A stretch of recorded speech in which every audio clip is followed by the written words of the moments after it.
10 കൽപ്പനകളും ഭാരത സംസ്കാരവും പിന്നെ നരേന്ദ്രമോദിയും. ഏവർക്കും സ്വാഗതം. 10 കൽപ്പനകളിൽ എന്നെ വളരെയധികം ചിന്തിക്കാൻ പ്രേരിപ്പിച്ചിട്ടുള്ള ഒരു കൽപ്പനയാണ് നിൻ്റെ അപ്പനെയും അമ്മയെയും ബഹുമാനിക്കുക എന്നുള്ളത്. Honour your father and mother. അതൊരു കൽപ്പനയായിട്ട് നൽകിയിരിക്കുകയാണ്. കൽപ്പന എന്ന ആശയത്തെപ്പറ്റി അല്പം വ്യക്തത പ്രാപിക്കേണ്ടതിന് ഒരു കാര്യം ഞാൻ സൂചിപ്പിക്കട്ടെ. ഏതെങ്കിലും ഒരു നിർദ്ദേശം കൽപ്പന രൂപത്തിൽ, ഒരു കൽപ്പനയുടെ രൂപത്തിൽ, in the form of A commandment നൽകുക എന്ന് പറഞ്ഞാൽ അർത്ഥം എന്താണ്? അതിനെപ്പറ്റി പിന്നെ സംശയിക്കാനോ ഒരു തർക്കിക്കുവാനോ ഇടമില്ല എന്നതാണ്. അതെല്ലാവരും നിരുപാധികമായി സ്വീകരിക്കുകയും ആചരിക്കുകയും ചെയ്യേണ്ട, ഒരു വിധത്തിലും ഒഴിച്ചുകൂടാൻ പാടില്ലാത്ത ഒരു മർമ്മമാണ്. അതിനെ മാത്രമേ കൽപ്പന അല്ലെങ്കിൽ കമാൻഡ്മെൻറ്റ് എന്ന ആ കാറ്റഗറിയിൽ പെടുത്തുവാൻ സാധിക്കുകയുള്ളൂ. ഇതിനെപ്പറ്റി വ്യക്തത വരുന്നതിന് വേണ്ടി ഞാൻ സൂചിപ്പിക്കുകയാണ്. അപ്പോൾ 10 കൽപ്പനകളിലൊന്ന് നിൻ്റെ അപ്പനെയും അമ്മയെയും അല്ലെങ്കിൽ മാതാപിതാക്കളെ ബഹുമാനിക്കാൻ, സഹിക്കുക എന്നല്ല പറയുന്നത്, ബഹുമാനിക്കുവാൻ നീ ശ്രദ്ധിക്കണം. അതിലൊരു കുറവും ഉണ്ടാകരുത്. നീ ദേശത്ത് ദീർഘായുസ്സോടെ ഇരിക്കേണ്ടതിന്, ജീവിതത്തിൽ നന്മ അനുഭവിക്കേണ്ടതിന് നീ അനിവാര്യമായി നിർവഹിക്കേണ്ട ഒരു അച്ചടക്കവും ഒരു ചുമതലയുമാണ് നിൻ്റെ അപ്പനെയും അമ്മയെയും ബഹുമാനിക്കുക എന്നുള്ളത്. ഇത് 10 കൽപ്പനകളിലൊന്ന്. ഇത് ഏറ്റവും മനോഹരമായി ഞാൻ കാണുന്നത് ഭാരത സംസ്കാരത്തിലാണ്. പാശ്ചാത്യ സംസ്കാരങ്ങളെ താരതമ്യപ്പെടുത്തി നോക്കുമ്പോൾ അപ്പനെയും അമ്മയെയും മാത്രമല്ല, മുതിർന്നവരെ ബഹുമാനിക്കുകയും ആദരിക്കുകയും ചെയ്യുക എന്നുള്ളത് നമ്മുടെ ഒരു ജീവിത ശൈലിയുടെ ഭാഗമായിരുന്നു, നമ്മുടെ ലോകദർശനത്തിൻ്റെ ഒരു ഭാഗമായിരുന്നു. അതുപോലെ തന്നെ മറ്റുള്ളവരെ ബഹുമാനിക്കുകയും അവരുടെ വില മനസ്സിലാക്കുകയും അവരെ സ്വീകരിക്കുകയും അതിഥി സൽക്കാരം അവർക്ക് നൽകുകയും ഒക്കെ ചെയ്യുക ദി കൾച്ചർ ഓഫ് ഹോസ്പിറ്റാലിറ്റി എന്ന് പറയും. അത് ഭാരത സംസ്കാരത്തിൻ്റെ ഒരു വലിയ മേന്മ തന്നെയായിരുന്നു. എന്നാൽ ഈ കാലത്ത് ഇങ്ങനെയുള്ള നല്ല കാര്യങ്ങൾ ബലഹീനതയാണെന്നും അതിനുവേണ്ടി കരുതുന്നവർ മണ്ടന്മാരാണ് എന്നുള്ള ഒരു ചിന്ത നമ്മുടെ ഇടയിൽ ഇടം പിടിച്ചു വരുന്നത് കൊണ്ടാണ് ഈ വിഷയം നിങ്ങളോടൊപ്പം ഒരുമിച്ച് ചിന്തിക്കുന്നത് പ്രയോജനകരമാണ്, നന്മ ചെയ്യാൻ സാധ്യതയുണ്ട് എന്ന് എന്നെ ചിന്തിക്കുവാൻ പ്രേരിപ്പിച്ചു. നിൻ്റെ അപ്പനെയും അമ്മയെയും ബഹുമാനിക്കുക എന്ന് പറയുമ്പോൾ അതിനെ നമുക്ക് പല വിധത്തിൽ മനസ്സിലാക്കാൻ സാധിക്കും. അപ്പനും അമ്മയും എന്നത് നിൻ്റെ കഴിഞ്ഞകാല ജീവിതത്തിൻ്റെ വെളിച്ചമാണ്. നിൻ്റെ ഭൗതിക ജീവിതത്തിൻ്റെ ഉറവിടം അവരാണ്. ഈ ലോകത്തിലെ നിൻ്റെ ജീവനും ജീവിതയാത്രയും ആരംഭിച്ചത് അവരുടെ ഒന്നായിത്തീരുന്ന പ്രക്രിയയിൽ കൂടെയാണ്, അവരുടെ സ്നേഹത്തിൽ കൂടെയാണ്, അവരുടെ പരിചരണത്തിൽ കൊണ്ട് മാത്രമാണ് നീ ഇതുവരെ എത്തിച്ചേർന്നത്. നിനക്ക് വേണ്ടി എല്ലാ സുഖ സൗകര്യങ്ങളും വെടിഞ്ഞ് അഹോരാത്രം നിസ്വാർത്ഥമായി അധ്വാനിച്ച, ക്ലേശിച്ച അപ്പനും അമ്മയും നിനക്കുണ്ട്, മറന്നു പോകരുത്.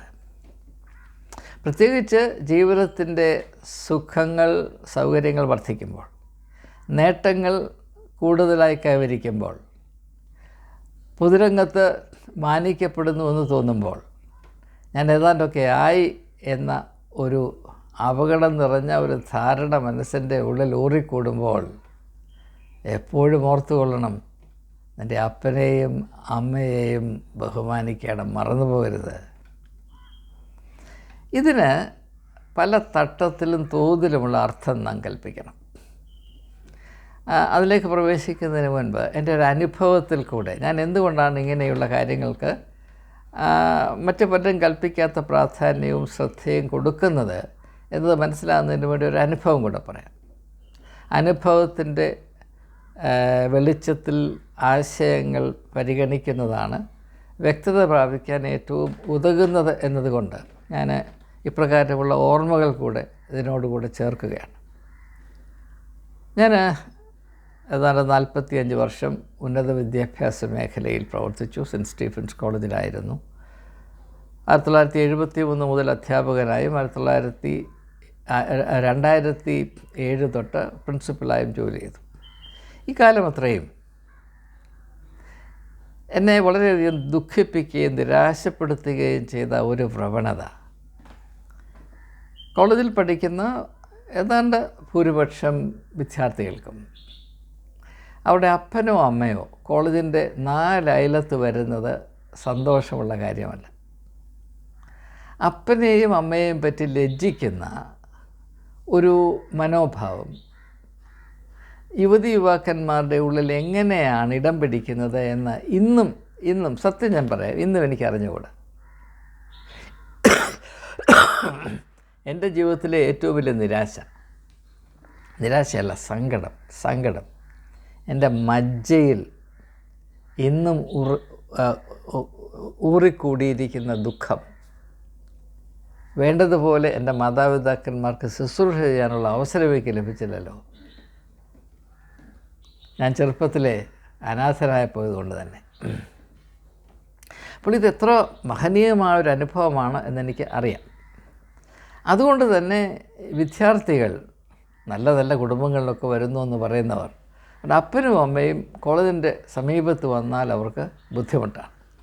അപ്പോൾ ഇത് പരിഹരിക്കുന്നതിന് വേണ്ടി ഞാൻ പ്രിൻസിപ്പലായ ശേഷം കോളേജിൽ ഒരു പേരൻറ്റ്സ് ഫെസ്റ്റിവൽ നടത്തുവാൻ തുനിഞ്ഞു. ഈ ആശയം ഞാൻ എൻ്റെ ഫാക്കൽറ്റിയോട് അറിയിച്ചപ്പോൾ അവരെല്ലാം ചിരിച്ചു. ഇതെന്താ സെൻറ്റ് സ്റ്റീഫൻസ് കോളേജിനെ ഒരു സ്കൂളായി മാറ്റാനാണോ സാറിൻ്റെ ഉദ്ദേശം? കാരണം സ്കൂളുകളിൽ മാത്രമേ ഉള്ളൂ PTA, parent teacher meeting, parent teacher association meeting. അപ്പോൾ കോളേജായി കഴിഞ്ഞാൽ മാതാപിതാക്കന്മാർക്ക് യാതൊരു അവകാശമോ സ്ഥാനമോ അംഗീകാരമോ ഉണ്ടാകരുത്. അത് യുവതീ-യുവാക്കന്മാർക്ക് ഒട്ടും വഹിക്കാൻ വയ്യാത്ത കാര്യമാണ് എന്നാണ് ടീച്ചേഴ്സാണ് പറയുന്നത്. അപ്പം ഞാൻ പറഞ്ഞൊരു കാര്യം ചെയ്യ്, നിങ്ങളങ്ങോട്ട് മാറി നിൽക്കുക, ഞാനിത് ഒന്ന് പരിശ്രമിച്ച് നോക്കട്ടെ. അങ്ങനെ 84 അധ്യാപകരുണ്ടായിരുന്ന കോളേജിൽ ഒരേ ഒരു ടീച്ചർ SV ഈശ്വരൻ എന്ന് പറയുന്ന കെമിസ്ട്രി ഡിപ്പാർട്ട്മെൻറ്റിൻ്റെ ഹെഡായിരുന്ന വളരെ വിദഗ്ധനായ ഒരു ഗവേഷകനും നല്ല ഒരു അധ്യാപകനുമായിരുന്ന ഈശ്വരൻ്റെ ആശയത്തെ മനസ്സിലായി. സാറേ നമുക്കത് ചെയ്യാം എന്ന് പറഞ്ഞ് ഞങ്ങളത് ആവിഷ്കരിച്ചു. പ്രിയമുള്ളവർ, അതിനേക്കാൾ സന്തോഷം തുളുമ്പി നിന്ന മറ്റൊരനുഭവം 9 വർഷത്തെ കാലത്തെ എൻ്റെ പ്രിൻസിപ്പൽ എന്ന തസ്തികയിലുള്ള സേവനത്തിൽ ഉണ്ടായിട്ടില്ല. ഞാനിത് എന്തുകൊണ്ട് നിങ്ങളോട് പറയുന്നു എന്ന് ചോദിച്ചാൽ, ഇന്ന് ആഗോളതലത്തിൽ അതുപോലെ തന്നെ ഭാരതത്തിലും നമുക്ക് നഷ്ടപ്പെട്ടുകൊണ്ടിരിക്കുന്ന ഒരു വലിയ നന്മയുണ്ട്. അതെന്താണ്? ബഹുമാന പുരസ്സരം മറ്റുള്ളവരുടെ നന്മ മനസ്സിലാക്കുവാനും അവരോടുള്ള കടപ്പാട് അംഗീകരിക്കാനും അവരുടെ നന്മകളുടെ ഫലം നാം നന്നേ നിർലോഭം ആസ്വദിക്കുന്നുണ്ട്, അനുഭവിക്കുന്നുണ്ട്, അത് നമ്മുടെ ജീവിതത്തെ ധന്യമാക്കുന്നുണ്ട് എന്ന യാഥാർത്ഥ്യത്തെ അംഗീകരിക്കാനുള്ള നമ്മുടെ വൈമനസ്യമാണ്. ഇത് മനസ്സിലാകുന്നതിന് വേണ്ടി ഞാനൊരു ആശയം അവതരിപ്പിക്കാൻ പോവുകയാണ്. ആശയം നിങ്ങൾക്ക് താല്പര്യമുള്ള കാര്യമാണ്, അല്ലെങ്കിൽ നിങ്ങൾ ഈ യൂട്യൂബ് ചാനൽ പങ്കെടുക്കുകയില്ല. ഇംഗ്ലീഷിലാണ്, അതിൻ്റെ മലയാളം എനിക്ക് അറിഞ്ഞുകൂടാ. ഇംഗ്ലീഷിലുള്ളൊരു ആശയമാണ് ക്രോണോളജിക്കൽ അൺഫെയർനെസ് എന്ന് പറയും. ക്രോണോളജിക്കൽ അൺഫെയർനെസ് അതെന്താണെന്ന് ഞാൻ ഉദാഹരണത്തിൽ കൂടെ പറഞ്ഞാൽ മനസ്സിലാകും. ഇപ്പോൾ മാഡം ക്യൂറി അവർ 20 വർഷം ജീവൻ മരണ സംഘർഷം പോലെ ഗവേഷണം ചെയ്ത് റേഡിയം കണ്ടുപിടിച്ചു. അതുകൊണ്ട് അനേകം ആളുകൾക്ക് പിൽക്കാലത്ത് അനുഗ്രഹം വന്നു. എന്നാൽ ആ അനുഗ്രഹം അതിൻ്റെ പൂർണ്ണതോതിൽ അവർക്ക് അനുഭവിക്കാൻ പറ്റിയില്ല. അവർ ചെയ്ത ഈ വലിയ സേവനത്തിൻ്റെ ഗുണഫലം തലമുറകൾ അവർക്ക് ശേഷം അനുഭവിക്കുകയാണ്. എന്നാൽ അപ്രകാരമുള്ള ഗുണഫലം അനുഭവിക്കത്തക്കവണ്ണം പിൻതലമുറകളെ ഒന്നും ചെയ്തിട്ടുമില്ല, അവർ അധ്വാനിച്ചിട്ടില്ല. അവർ മാഡം ക്യൂറിയെപ്പോലെ ഗവേഷണമൊന്നും നടത്തിയില്ല. അതുപോലെ ലൂയി പാസ്റ്റർ വലിയ കണ്ടുപിടുത്തം നടത്തിയ ആരുടെയും ജീവിതം നിങ്ങൾ പരിശോധിച്ചാൽ അവർ കണ്ടുപിടിച്ച കാര്യങ്ങൾ, മഹനീയമായ കാര്യങ്ങൾ, അതിൻ്റെ ഗുണഫലങ്ങൾ ഏറ്റവും കൂടുതൽ ആസ്വദിച്ചത് അവരല്ല, അവർക്ക് പിന്നാലെ വന്ന തലമുറകളാണ്.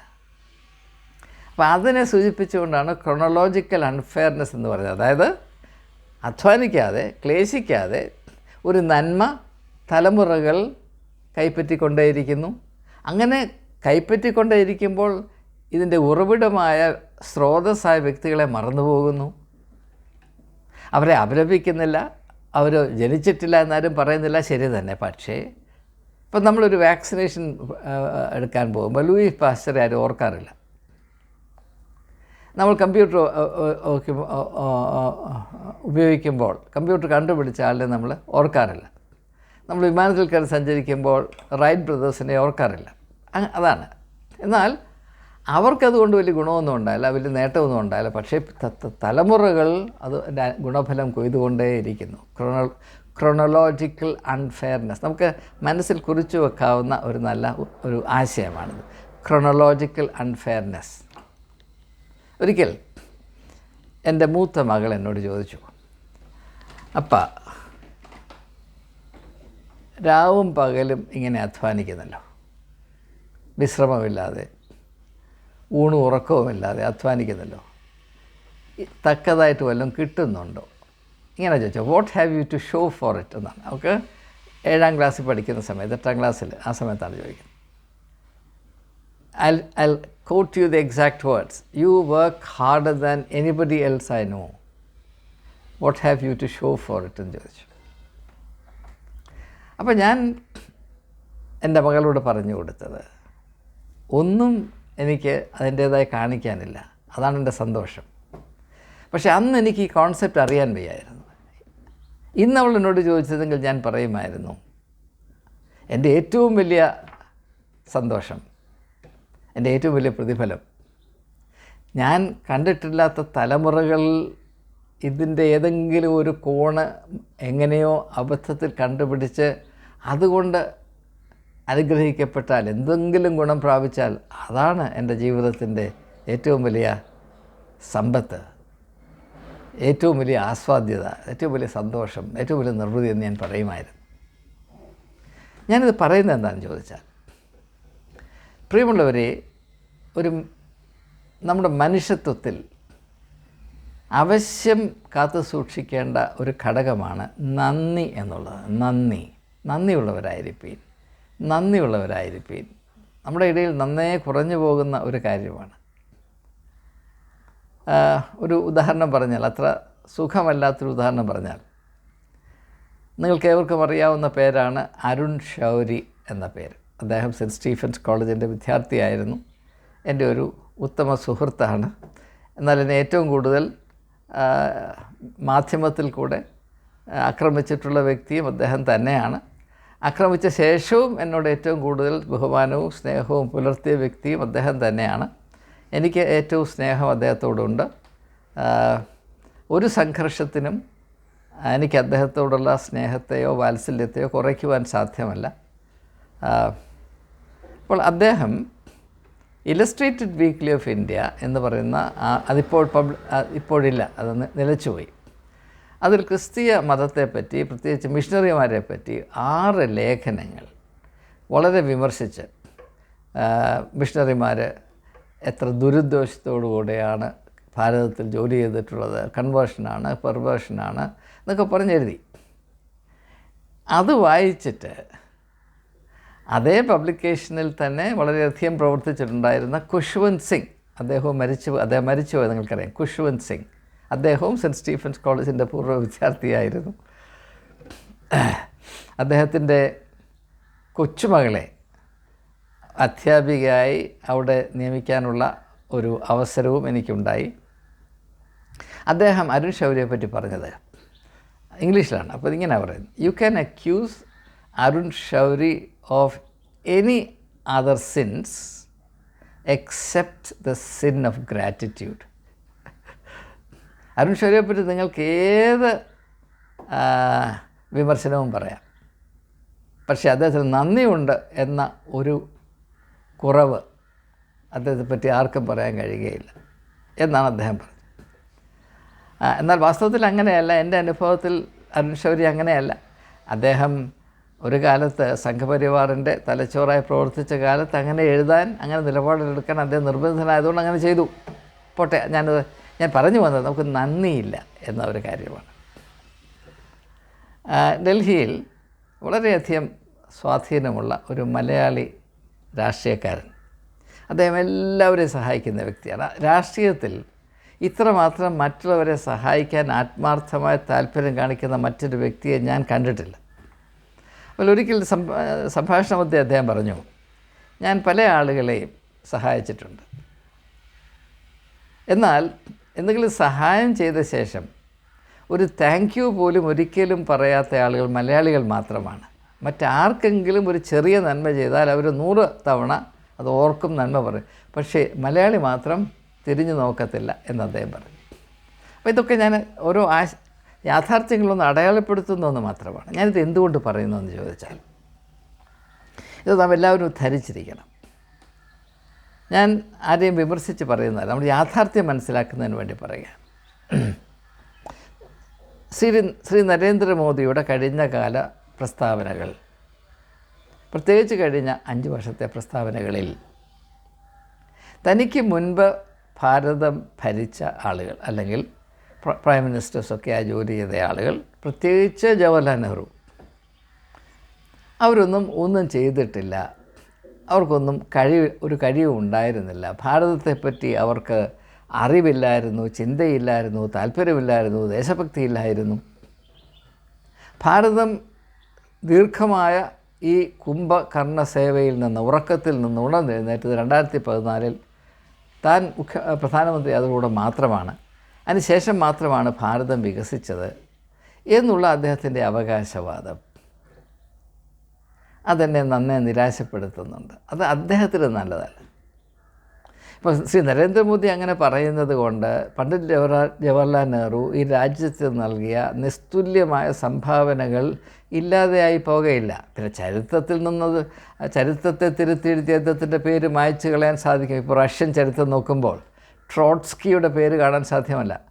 കാരണം 1919 വിപ്ലവത്തിന് ശേഷം റഷ്യയിൽ അധികാരം പിടിച്ചെടുത്തവർ ട്രോട്സ്കിയുടെ ശത്രുക്കളായിരുന്നതുകൊണ്ട് തന്നെ ഒരു കാലത്ത് വളരെയധികം ബഹുമാനിക്കപ്പെട്ട ഒരു പേരാണ് ട്രോട്സ്കിയുടേത്. അതിവിടെയും സംഭവിക്കാം, ഇല്ലെന്ന് ഞാൻ പറയുന്നില്ല. പക്ഷേ അങ്ങനെ ചരിത്ര പുസ്തകങ്ങളിൽ നിന്ന് പേര് മാറ്റപ്പെട്ടത് കൊണ്ട് മാത്രം ശ്രീ ജവഹർലാൽ നെഹ്റുവിൻ്റെ വലിപ്പം, മഹിമ ഇല്ലാതെയാകുകയില്ല. ലോക ജനത അദ്ദേഹത്തെ ഓർത്തിരിക്കും. ഭാരത ചരിത്രത്തിൽ അദ്ദേഹത്തിൻ്റെ പേരുണ്ടാകില്ല എന്ന സാധ്യത നിലനിൽക്കുമ്പോൾ തന്നെ ഞാനോ നിങ്ങളോട് പറയുന്നു, ലോക ചരിത്രത്തിൽ നിന്ന് പണ്ഡിറ്റ് ജവഹർലാൽ നെഹ്റുവിൻ്റെ പേര് മാറ്റാൻ ഒരിക്കലും സാധ്യമല്ല. അപ്പോൾ ഇത് ഞാൻ പറയുന്നത് എന്താണെന്ന് ചോദിച്ചാൽ, നാം 1947 ഒരു സ്വതന്ത്ര രാഷ്ട്രമായി വളരെയധികം പരാധീനതകളോടുകൂടി ആരംഭിച്ച ഒരു സാഹസികമായ യാത്ര, ഒന്നുമില്ലായ്മയിൽ നിന്ന് ആരംഭിച്ച യാത്ര, നൂറ്റാണ്ടുകളായി അടിമത്തത്തിൽ ആണ്ടുകിടന്നൊരു ജനത, പട്ടിണിയിലും പരവേശത്തിലും കണ്ണുനീരിലും കഴിഞ്ഞൊരു ജനത.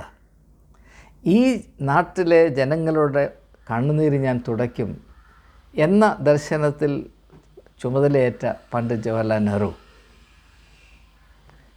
Every tear shall be wiped from the face of every Indian എന്ന് പറഞ്ഞ് ആരംഭിച്ച യാത്ര, അത് മറക്കാൻ ആർക്കും സാധ്യമല്ല.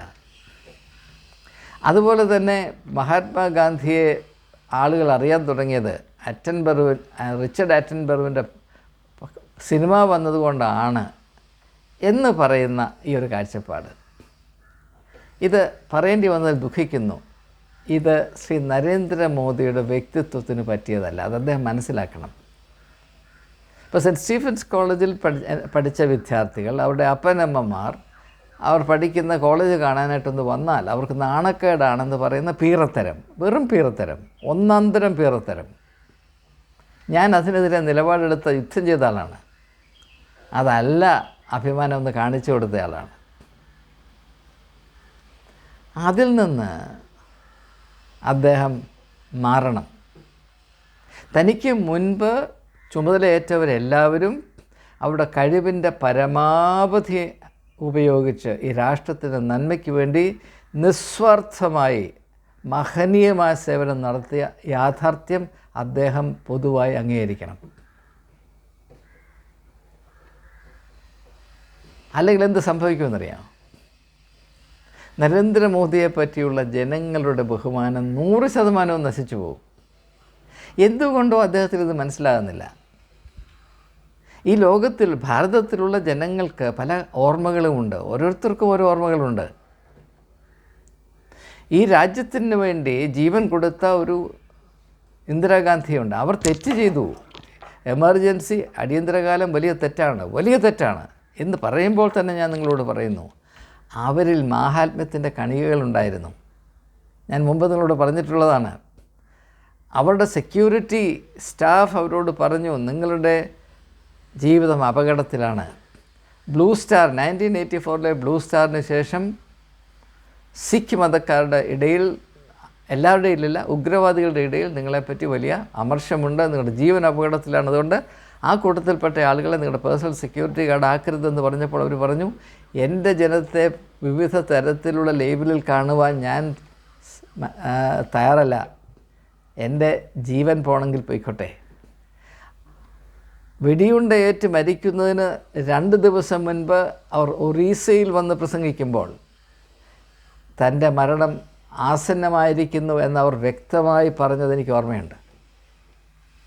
അതൊക്കെ മാഹാത്മ്യത്തിൻ്റെ ലക്ഷണങ്ങളാണ്. ഭാരതത്തിൻ്റെ ചരിത്രം എന്താണെന്നും എൻ്റെ മാഹാത്മ്യം എന്താണെന്നും അതിൻ്റെ അതുല്യമായ പ്രതിഭ എന്താണെന്നും നെഹ്റു തിരിച്ചറിഞ്ഞതുപോലെ മോദി തിരിച്ചറിഞ്ഞിട്ടില്ല. അതറിയാൻ നാളുകളെടുക്കും. അങ്ങനെ ഇരിക്കെ നെഹ്റു പൊട്ടനാണ്, ഞാൻ മാത്രം മിടുക്കനാണ് എന്ന് പറഞ്ഞാൽ ആളുകൾ അത് സ്വീകരിക്കുകയില്ല. അതുകൊണ്ട് നഷ്ടമേ ഉണ്ടാകുകയുള്ളൂ. മോദിക്ക് അദ്ദേഹത്തിന് നഷ്ടമുണ്ടാകരുത് എന്ന താല്പര്യം കൊണ്ട് മാത്രമാണ് ഞാനിത് പറയുന്നത്. നല്ലതല്ല. മാത്രവുമല്ല, അത് ഈ നാടിന് നൽകുന്ന ഒരു നല്ല മാതൃകയുമല്ല. ഒരു പ്രൈം മിനിസ്റ്റർ എന്ന് പറഞ്ഞാൽ അദ്ദേഹം ഫയല് ഒപ്പിടുന്ന ആൾ മാത്രമല്ല, ഒരു രാജ്യത്തിൻ്റെ മനസാക്ഷിയുടെ കാവൽക്കാരൻ കൂടെയാണ്. അദ്ദേഹത്തെ എല്ലാവരും ശ്രദ്ധിക്കുന്നുണ്ട്. പ്രത്യേകിച്ച് വളർന്നു വരുന്ന തലമുറ ശ്രദ്ധിക്കുന്നുണ്ട്. അവർ നോക്കുമ്പോൾ കഴിഞ്ഞ കാല അവസ്ഥകളെപ്പറ്റി പുച്ഛമായി മാത്രം സംസാരിക്കുന്ന ഒരു നേതാവാണ് നമ്മളതുപോലെ ആയിക്കൊള്ളാം എന്ന് പറയുമ്പോൾ 5 വർഷം കഴിയുമ്പോൾ അവർ തന്നെ പറയും, മോദി എന്ന് പറഞ്ഞൊരു വാക്കുകൾ ഞാൻ പറയുന്നില്ല, ഒന്നിനും കൊള്ളാത്തൊരുത്തൻ, ഒരു മണവണാഞ്ചനുണ്ടായിരുന്നു എന്നവർ പറഞ്ഞു തുടങ്ങിയാൽ എന്ത് ചെയ്യും? അപ്പോൾ ഒരു പാരമ്പര്യമുണ്ട്. കഴിഞ്ഞു പോയ കാലങ്ങളിൽ ചുമതലബോധത്തിൽ സേവനമനുഷ്ഠിച്ച ആളുകളെ ബഹുമാനിക്കുക, അവിടെ നല്ല സേവനങ്ങളെപ്പറ്റി നന്ദിയോടെ ഓർക്കുക, അത് നമ്മുടെ സംസ്കാരമാണ്. സംസ്കാരമുള്ളവർക്ക് അത് ഒഴിച്ചുകൂടാൻ പാടില്ലാത്തൊരു കടമയാണ്. മറ്റുള്ളവരുടെ നന്മകൾ നിരാകരിക്കുകയും ഞാൻ മാത്രമേ നന്മയുള്ളൂ, എന്നിൽ മാത്രമേ നന്മയുള്ളൂ എന്ന് ശഠിക്കുകയും ചെയ്യുന്നവൻ സംസ്കാരശൂന്യത വെളിപ്പെടുത്തുന്നു എന്നതാണ് എൻ്റെ യാഥാർത്ഥ്യം. ഞാനിത് സൂചിപ്പിക്കുന്നത് ഇങ്ങനെയുള്ള ഘടകങ്ങൾ 2024 ഇലക്ഷനിൽ പ്രവർത്തിച്ചിട്ടുണ്ട്.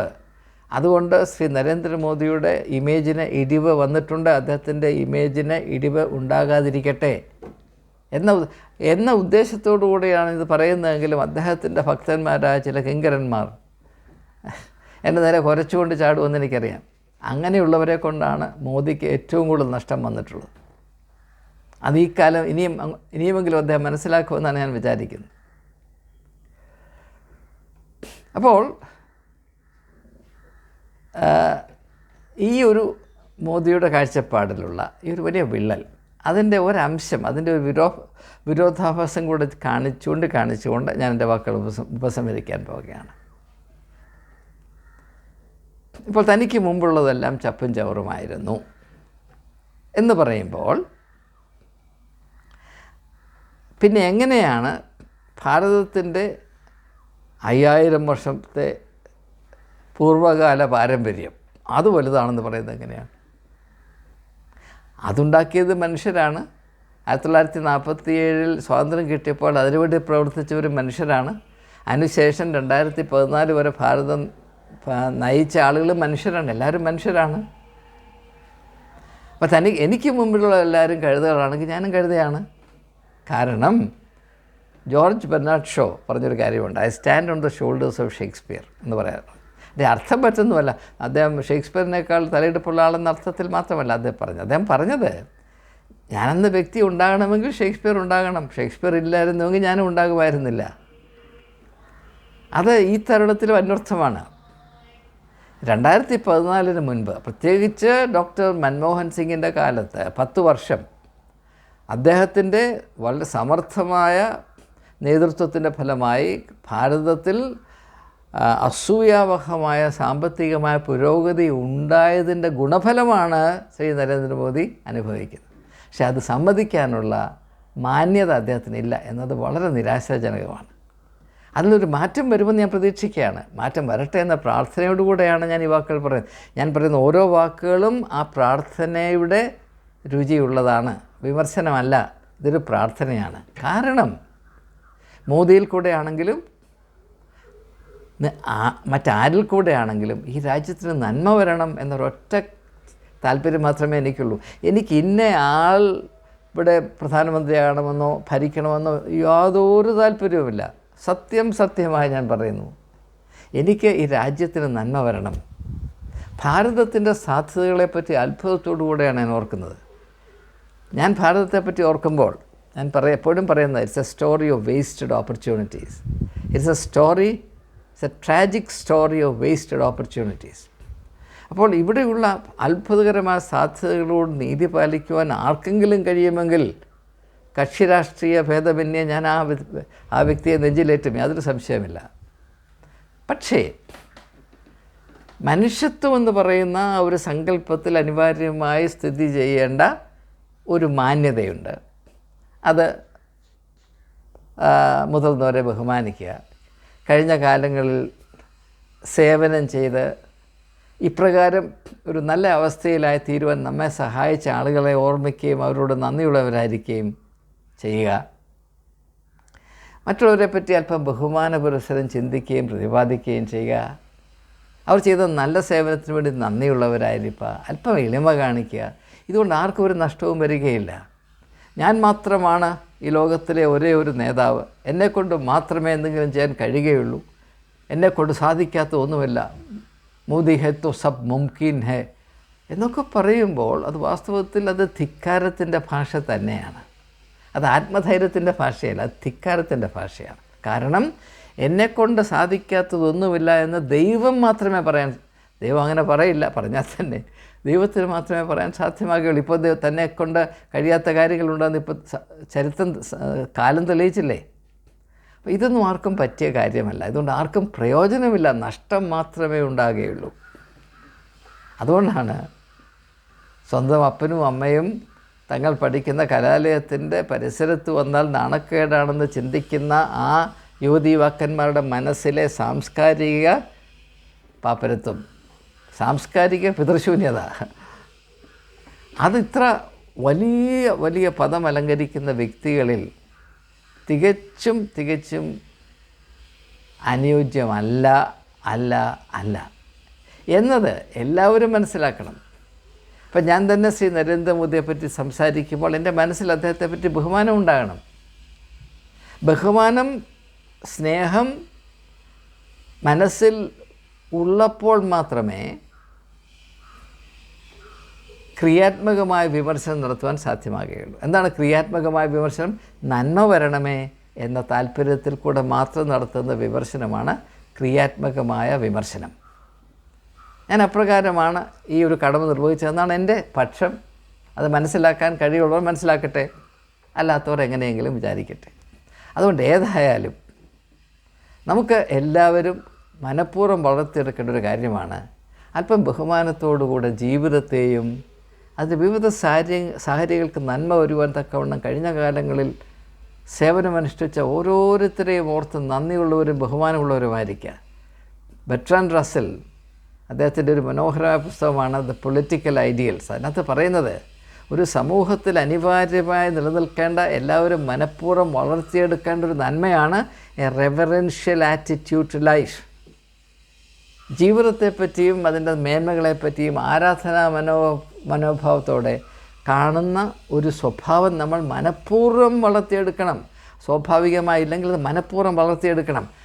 അത് നശിപ്പിക്കുന്ന പരിപാടിയാണ് ഇപ്രകാരമുള്ള അനാവശ്യമായ ഒരു വിധത്തിൽ നന്മ ചെയ്യാൻ കഴിവില്ലാത്ത പ്രസ്താവനകൾ. അത് നടത്തുന്നതിൽ നിന്ന് ശ്രീ നരേന്ദ്രമോദി അദ്ദേഹം വളരെ ബുദ്ധിമാനായതുകൊണ്ട് പിന്മാറും എന്നതാണ് എൻ്റെ പ്രത്യാശ. അങ്ങനെ സംഭവിക്കേണ്ടതിന് വേണ്ടി അങ്ങനെ സംഭവിക്കണമേ എന്ന പ്രാർത്ഥനയോടെ ഈ വാക്കുകൾ ഞാൻ നിങ്ങളുമായി പങ്കിടുന്നു. നിങ്ങൾ ചിന്തിക്കുക, പ്രതികരിക്കുക. ഏവർക്കും എൻ്റെ നമസ്കാരം.